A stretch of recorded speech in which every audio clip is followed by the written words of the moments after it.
గుంటూరు నగర ప్రజల ఆరోగ్యాన్ని దృష్టిలో ఉంచుకొని దోమల నివారణకు గుంటూరు నగరపాలక సంస్థ మిషన్ మస్కిటోను ప్రారంభించింది. కమిషనర్ కె మయూర్ అశోక్ గారి ప్రత్యేక ఆదేశాల మేరకు నగరంలోని 26 ప్రధాన చెరువులు మరియు మురుగునీరు నిల్వ ఉన్న ప్రాంతాల్లో సుమారు 174 ఎకరాల విస్తీర్ణంలో డ్రోన్ల ద్వారా లార్వా నివారణ మందులని చల్లుతున్నారు. సాధారణంగా సిబ్బంది చెరువుల్లోకి నేరుగా వెళ్లటం ప్రమాదకరం కాబట్టి కమిషనర్ గారి సూచన మేరకు ఆధునిక ఏఐ బేస్డ్ డ్రోన్లను ఉపయోగిస్తున్నారు.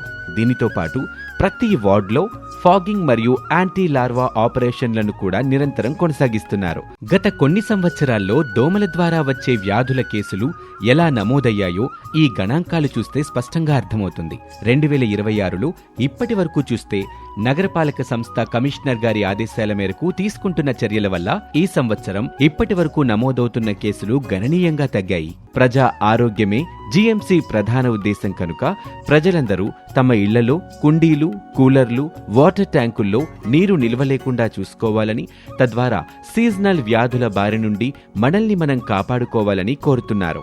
మన పరిసరాలను పరిశుభ్రంగా ఉంచుదాం, సీజనల్ వ్యాధుల నుంచి సురక్షితంగా ఉందాం. జారీ చేసిన వారు కమిషనర్, గుంటూరు నగరపాలక సంస్థ.